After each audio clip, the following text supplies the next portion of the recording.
uşaqlar, bizim əslində mövzumuz nə idi?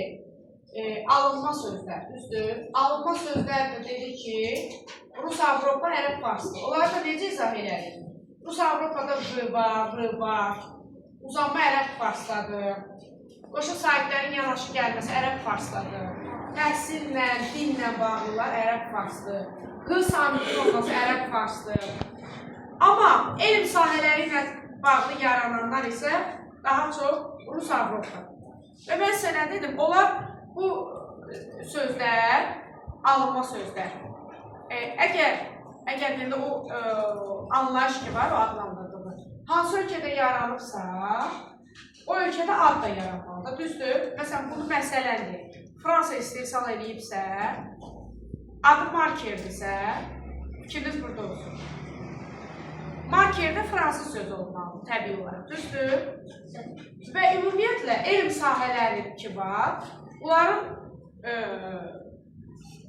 çoxu, demək olar ki, hamısı alınmadır da, bizim özümüzə aid yoxdur.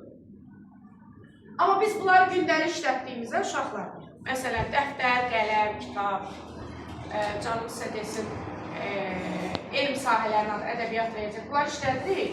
Bunların alınma olmasının fərqinə var. Çünki gündə işlədirik.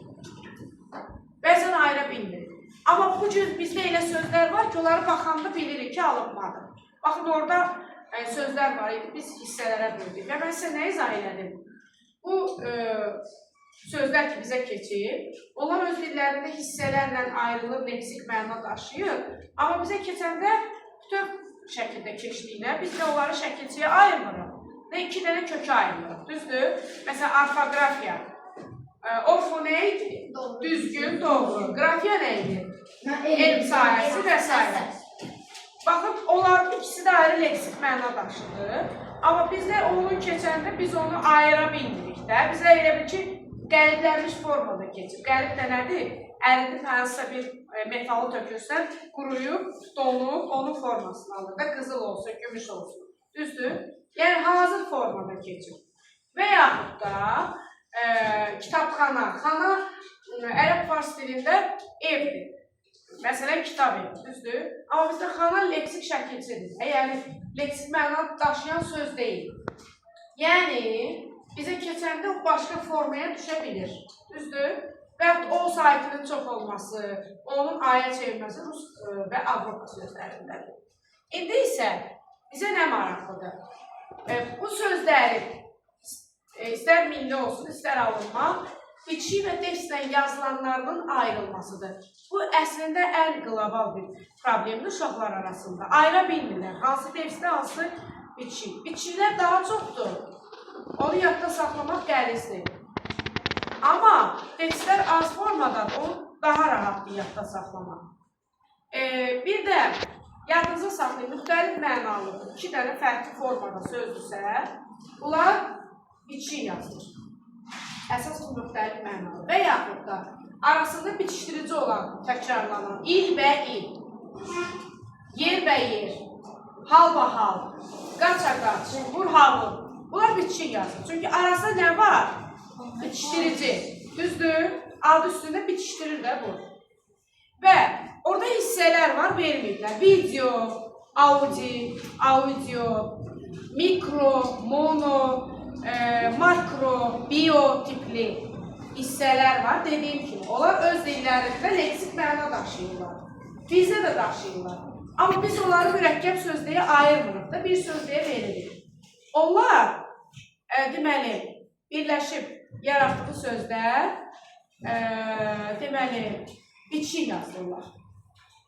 Bəzən biz onları şəkilçi formasında ayırırıq, bəzən onlara leksik məna veririk. Yəni, sözə baxır. Amma onlar öz dillərində isə hərəsi ayrı-ayrı hissə olaraq leksik məna daşıyırlar. Bizdə isə hansı formaya düşürsə elə də qalır. İndi bizə nə lazımdır? Defslə yazılanlar. Bax, defslə yazılanlar. X, vitse, kontur, over, bütün açıq demişəm rənglərlə. Ya da sinonim, antonim mənşəli sözləri yaradanda. Qeyri, külli, ala, ayrıqda işlərə bilməyən, eyni sözün təkrarı, sinonim, antonim mənşəli sözlər. Baxın, nümunələr və izahlarını verin. X prezident, yəni əvvəlki X sözün mənasını bildiniz? Əvvəlki. Əks kəşfiyyat. Qarşılıqlı. Və yaxud da əks nədir? Əks sözünü bilirik də. Qarşı sənin əksin. Üstüdə gördüyün. Qarşı-qarşıya gördüyün. Aysan. Vitse-prezident isə vəzifədir. Elə bilin ki, belə başa düşünün. Kobud deyim sizə. Loru dildə deyim. Yəni, əsas rəhbərdən sonraki. Amma vitse... Hə? Aysan. Mavi kimi. Belə başa düşün də. Deməli, vitse-prezident deyəndə elə başa düşməyin ki, ancaq ölkədə olur. Məsələn, prezident qapı var. Məsələn, prezident filan kəsilir bir ölkədə, hansı ölkənin prezidentidir, vitse-prezidentdə ancaq tutaq ki, bir nəfər ola bilər, ölkənin prezidentindən sonraki. Bu yanlış bir şeydir. Şirkətin də vitse-prezidenti ola bilər. Yəni, vitse-prezident vəzifədir. Sonra, kontra-admiral. Bu, deməli, gəmidə bir vəzifədir. Ober-leytinant. Bu gəmidə də var. Məncə, hərbidə falan var, vəzifədir. Sonra, türk sarı, açıq yaşlı rənglərdir. Rəngləri demişik, açıq türk defislə yazılır. Açıq aydın isə sinonim mənşəli sözlərdir. Açıq qapalı isə antonim mənşəli sözlərdir. Qeyri-adi. Bu qeyri hər hansı bir sözlərdir. Yəni, fərqli ola bilər. Qeyri-adi fərqlidir, amma qeyri-səmimi, səmimi olmuyor. Baxın, mənə baxın, siz adı tələsirsiniz. Yəni, qeyri-səmimi, səmimi olmuyor. Başa düşdünüz? Daha çox inkarlıq yaradır. Külli, bütün deməkdir, çox deməkdir. Külli ixtiyar, bütün ixtiyar, bütün yəni hüquqlar. Allah yarımçı azaltma dərəcəsini yaradır. Amma baxın, bura nə yazmışam? Allah göz. Bu yaratılır deyənə, bu özü sifətdir. Çünki göz isimdir. Dərəcə yaratmadığına bu mürəkkəb sözdür. Çünki Allah özü leksik məna da daşıya bilir. Sonra, eks-prezidentə oxşar eksponat. Ayıranmıram, çünki panat sözü yoxdur axı. Baxın, belə formalar var. Açıq təbiətdir, bu mürəkkəb sifətdir, tam başqa formadır. Bu heç birdə nümunə deyil. Fərqli mənalı sözlərdir, belə başa düşür. Fərqli mənalı sözlərdir, fikirlər. Sonra, aylıqda işləyə bilməyən, bunu bilirsiniz. Meyl meyvə, kağız kuruz, bayaq dediniz, boy buxum, qohum qoşu. Yo, nəvə nəticə yox, onlar işləmir. Dizil. Eyni sözün təkrarı bir dəqiqə. Oğul uşaq, sinonim mənşəlidir, ev eşikdə antonim.